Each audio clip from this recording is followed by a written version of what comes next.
ದೂರದ ದೇಶದಲ್ಲಿ ಆಳವಾದ ಅನ್ಯಾಯವು ಅನೇಕ ಜೀವನವನ್ನು ಕತ್ತಲೆಯಲ್ಲಿ ಮುಚ್ಚಿತ್ತು. ನೆಲ್ಸನ್ ಎಂಬ ಧೀರ ಯುವ ವಕೀಲರು ತಮ್ಮ ಜನರು ವರ್ಣಭೇದ ನೀತಿ, ಅಪಾರ್ಟ್ಹೈಡ್ ಅಂದರೆ ಚರ್ಮದ ಬಣ್ಣದ ಆಧಾರದ ಮೇಲೆ ಜನರನ್ನು ಪ್ರತ್ಯೇಕಿಸುವ ನಿಯಮಗಳ ಅಡಿಯಲ್ಲಿ ಬಳಲುತ್ತಿರುವುದನ್ನು ಕಂಡರು. ಅವರು ಒಂದು ಸ್ಮಾರಕ ನಿರ್ಧಾರವನ್ನು ಎದುರಿಸಿದರು. ಮೌನವಾಗಿರಬೇಕೇ ಅಥವಾ ಎಲ್ಲವನ್ನೂ ಅಪಾಯಕ್ಕೆ ಒಡ್ಡಿ ನ್ಯಾಯಕ್ಕಾಗಿ ಹೋರಾಡಬೇಕೇ? ನೆಲ್ಸನ್ ಹೋರಾಡಲು ಆರಿಸಿಕೊಂಡರು. ಅನ್ಯಾಯದ ಕಾನೂನುಗಳ ವಿರುದ್ಧ ಶಕ್ತಿಶಾಲಿಯಾಗಿ ಮಾತನಾಡಿದರು. ನಾವು ಸ್ವಾತಂತ್ರ್ಯಕ್ಕಾಗಿ ಒಟ್ಟಾಗಿ ನಿಲ್ಲಬೇಕು ಎಂದು ಅವರು ಘೋಷಿಸಿದರು, ಭರವಸೆಯನ್ನು ಹೊತ್ತಿಸಿದರು. ಅವರ ಮಾತುಗಳು ಅಧಿಕಾರದಲ್ಲಿರುವವರ ಕೋಪವನ್ನು ಕೆರಳಿಸಿದವು. ಅವರನ್ನು ಶೀಘ್ರದಲ್ಲೇ ಬಂಧಿಸಲಾಯಿತು ಮತ್ತು ಸುದೀರ್ಘ ಜೈಲು ಶಿಕ್ಷೆಗೆ ಒಳಪಡಿಸಲಾಯಿತು. ನಾನು ಈ ಕಾರಣಕ್ಕಾಗಿ ಸಾಯಲು ಸಿದ್ಧನಿದ್ದೇನೆ ಎಂದು ಅವರು ಧೈರ್ಯದಿಂದ ಹೇಳಿದರು. ಅವರ ಆಯ್ಕೆಯು ವೈಯಕ್ತಿಕ ಸ್ವಾತಂತ್ರ್ಯವನ್ನು ತ್ಯಾಗ ಮಾಡುವುದನ್ನು ಅರ್ಥೈಸುತ್ತದೆ ಎಂದು ಒಪ್ಪಿಕೊಂಡರು. ಅನೇಕ ವರ್ಷಗಳ ಕಾಲ ಅವರು ಸಣ್ಣ, ಪ್ರತ್ಯೇಕ ಜೈಲು ಕೋಶದಲ್ಲಿ ಸಹಿಸಿಕೊಂಡರು. ಪ್ರತಿದಿನ ಅವರ ದೃಢ ನಿರ್ಧಾರವನ್ನು ಪರೀಕ್ಷಿಸಲಾಯಿತು ಮತ್ತು ಸಂದೇಹಗಳು ಮೇಲ್ಮೈಗೆ ಬಂದಿರಬಹುದು.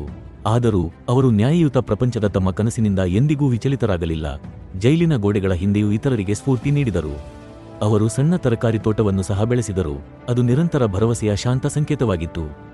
ದಶಕಗಳು ಕಳೆದಿವೆ ಮತ್ತು ಪ್ರಪಂಚವು ಅವರ ಆಳವಾದ ಹೋರಾಟವನ್ನು ಗಮನಿಸಿತು.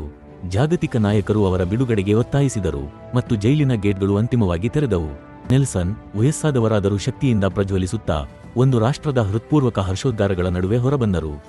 ಅವರು ಕಹಿ ಬದಲಿಗೆ ಕ್ಷಮೆಯನ್ನು ಆರಿಸಿಕೊಂಡರು, ದೂರದೃಷ್ಟಿಯ ನಾಯಕರಾದರು.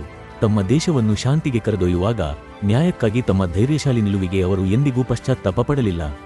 ಒಳ್ಳೆಯದಕ್ಕಾಗಿ ನೀವು ಬಲವಾದ ನಿರ್ಧಾರವನ್ನು ತೆಗೆದುಕೊಂಡಾಗ ಎಂದಿಗೂ ಪಶ್ಚಾತ್ತಾಪ ಪಡಬೇಡಿ ಎಂದು ಇದು ನಮಗೆ ಕಲಿಸುತ್ತದೆ. ನೆಲ್ಸನ್ ಮಂಡೇಲಾ ಅವರ ಪ್ರಯಾಣವು ನಿಮಗೆ ಸ್ಫೂರ್ತಿ ನೀಡಿದರೆ, ಕನ್ನದರಿಪೋಗೆ ಚಂದಾದಾರರಾಗಿ ಹೆಚ್ಚಿನ ಪೌರಾಣಿಕ ಕಥೆಗಳಿಗಾಗಿ ನೀವು ಈ ಪಾಠವನ್ನು ಅನ್ವಯಿಸಿದರೆ ಲೈಕ್ ಮಾಡಿ ಮತ್ತು ಮುಂದಿನ ಯಾವ ಪ್ರಸಿದ್ಧ ಕಥೆಯನ್ನು ನಾವು ಹಂಚಿಕೊಳ್ಳಬೇಕು ಎಂದು ಕಾಮೆಂಟ್ ಮಾಡಿ.